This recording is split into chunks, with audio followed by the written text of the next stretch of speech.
وآل كل والصحابة أجمعين أما بعد رب اشرح لي صدري ويسر لي أمري واحلل عقدة من لساني يفقهوا قولي وما توفيقي إلا بالله عليه توكلت وإليه أنيب الحمد لله പരിശുദ്ധമായ വെള്ളിയാഴ്ച ദിവസവും റഹ്മത്തിന്റെ 10ന്റെ അവസാന നിമിഷങ്ങളുമാണ്. രണ്ട് വെള്ളിയാഴ്ച നമ്മളിലേക്ക് സമാഗതമായി പരിശുദ്ധമായ റമദാൻ വന്നിട്ടുണ്ട്. അല്ലാഹു സുബ്ഹാനഹു വ തആല ഈ കഴിഞ്ഞു പോയ ദിവസങ്ങളൊക്കെയും അല്ലാഹു നമ്മുടെ എല്ലാവിധ സൽക്കർമ്മങ്ങളും കബൂലാക്കുമാറാകട്ടെ. റഹ്മത്തിന്റെ 10 പരിപൂർണമായി കിട്ടിയ കൂട്ടത്തിൽ അല്ലാഹു നമ്മളെ ഉൾപ്പെടുത്തി അനുഗ്രഹിക്കുമാറാകട്ടെ. ആമീൻ യാ റബ്ബൽ ആലമീൻ.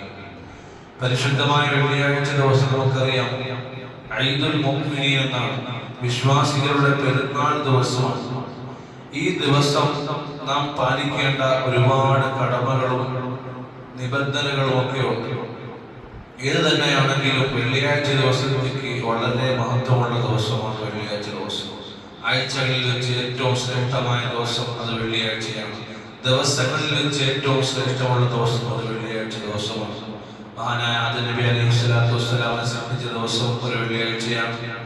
ഏത് തന്നെയാണെങ്കിലും പരിശുദ്ധമായ വെള്ളിയാഴ്ച ദിവസം നമ്മിലേക്ക് സമാഗതമാകുന്ന ജുമുഅ നിസ്കാരം 3 വെള്ളിയാഴ്ച നാം ജുമുഅ നിസ്കാരം മുടക്കുകയാണെങ്കിൽ അല്ലാഹു സുബ്ഹാനഹു വ തആല അവന്റെ ഹൃദയത്തിൽ മുദ്ര വയ്ക്കുന്നതാണ്. നമ്മുടെ നന്മപരമായ ജീവിതങ്ങൾ നയിച്ചുകൊണ്ടിരിക്കാനും അതല്ലെങ്കിൽ നല്ല കാര്യങ്ങളിലേക്കുള്ള പ്രോത്സാഹനം അല്ലാഹു സുബ്ഹാനഹു വ തആല എടുത്തു കളയുന്നതാണ്.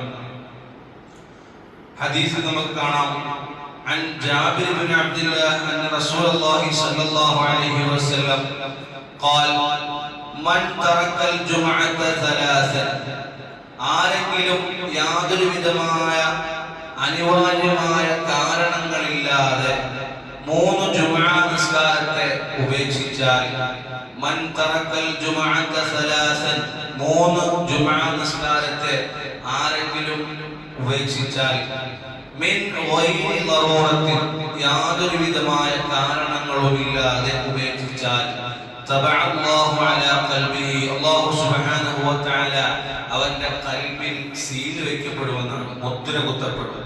എന്താണ് ഈ മുദ്ര കുത്തുക എന്ന് പറഞ്ഞാൽ? തബഅല്ലാഹു അലാ ഖൽബിഹി എന്ന് പറഞ്ഞാൽ എന്താണ്? ഹൃദയത്തിൽ മുദ്ര വെക്കുക എന്നൊക്കെ പറയുന്നത് ആ ഹൃദയത്തിൽ നിന്ന് നന്മ സ്വീകരിക്കാനുള്ള ശേഷി അല്ലാഹു സുബ്ഹാനഹു വ തആല നഷ്ടപ്പെടുത്തി കളയുമെന്നാണ്. അല്ലാഹു കാത്തിരക്ഷിക്കുമാറാകട്ടെ. നമ്മുടെ ജീവിതത്തിൽ നമുക്ക് വേണ്ട ഏറ്റവും വലിയ ഒരു സൽപ്രവൃത്തിയാണ് നന്മ ചെയ്യുക എന്ന് പറയുന്നത്. അത് അല്ലാഹു സുബ്ഹാനഹു വ തആല സീൽ വെക്കപ്പെട്ടാൽ, മുദ്ര വെക്കപ്പെട്ടാൽ നമുക്ക് പിന്നെ യാതൊരു വിധമായ പ്രവർത്തനങ്ങൾക്കും അവിടെ സ്വീകാര്യതയില്ല. അല്ലാഹു നമ്മളെ നന്മയുടെ വഴിയിൽ നിന്നും മാറ്റി തിന്മയുടെ വഴിയിലേക്ക് അല്ലാഹു കൊണ്ടുപോകും. അല്ലാഹു സുബ്ഹാനഹു വ തആല അതിൽ നിന്നും കാത്തുരക്ഷിക്കുമാറാകട്ടെ. പിന്നെ ഈ കാരണങ്ങൾ കൂടാതെ എന്ന് പറഞ്ഞു മിൻ ഗൈരി ദറൂറത്തിൻ എന്ന് പറഞ്ഞത് ചെറിയ നിസ്സാരമായ എന്തെങ്കിലും വിഷയങ്ങളല്ല. ശക്തമായ മഴ കാരണം പള്ളിയിൽ വരാൻ കഴിഞ്ഞില്ല, അതല്ലെങ്കിൽ എന്തെങ്കിലും കാരണങ്ങളായ രോഗങ്ങൾ, എഴുന്നേറ്റ് നടക്കാൻ കഴിയാത്തതോ അതല്ലെങ്കിൽ അതുമായി ബന്ധപ്പെട്ട എന്തെങ്കിലും ജനങ്ങൾക്ക് ബുദ്ധിമുട്ടുണ്ടാകുന്ന വിധത്തിലുള്ള കാര്യമായ ഏതെങ്കിലും രോഗങ്ങൾ കാരണത്താലോ നമുക്ക് അതിനാണ് മിൻ ഗൈരി ദറൂറത്തിൻ എന്ന് പറഞ്ഞത്. അതുകൊണ്ട് പ്രിയപ്പെട്ട മുഅ്മിനീങ്ങളെ, നമ്മിലേക്ക് കടന്നു വരുന്ന ജുമുഅ നിസ്കാരത്തെ നാം വളരെ അതവോടെയും ആത്മാർത്ഥതയോടെയും സ്വീകരിക്കാൻ ഇതുവരെയും അങ്ങനെ തന്നെയായിരുന്നു. എന്നാലും ഇനി മുതൽ കുറച്ചുകൂടി ഗൗരവത്തോടെ കണ്ട് വെള്ളിയാഴ്ച ജുമുഅ സമയം നാം വളരെ പരിഗണനയോടെ ബാങ്ക് വിളിക്കുന്നതിനേക്കാൾ മുന്നേ പള്ളിയിൽ കയറി കഹ്ഫ് സൂറത്ത് ഓതുകയും വെള്ളിയാഴ്ച ചെല്ലാനുള്ള പ്രത്യേകമായ സ്വലാത്തുകളൊക്കെ ചൊല്ലി അല്ലാഹുവിന്റെ പ്രതിഫലം സ്വീകരിക്കാൻ ശ്രമിക്കുക. അല്ലാഹു സുബ്ഹാനഹു വ തആല നമ്മളെ സ്വീകരിക്കുമാറാകട്ടെ. നമുക്ക് ഈ ഹദീസ് ഒന്ന് എല്ലാവർക്കും കൂടി ഒരുമിച്ച് ചെല്ലാം. ഖാല റസൂലുള്ളാഹി സ്വല്ലല്ലാഹു അലൈഹി വസല്ലം മൻ തറക്കൽ ജുമുഅത സലാസൻ മിൻ ഗൈരി ദറൂറത്തിൻ തബഅല്ലാഹു അലാ ഖൽബിഹി. അല്ലാഹു സുബ്ഹാനഹു വ തആല ഈ ഈ പറഞ്ഞതും കേട്ടതുമൊക്കെയും ഒരു സ്വാലിഹായ സൽക്കർമ്മത്തിൽ ഉൾപ്പെടുത്തി അനുഗ്രഹിക്കുമാറാകട്ടെ.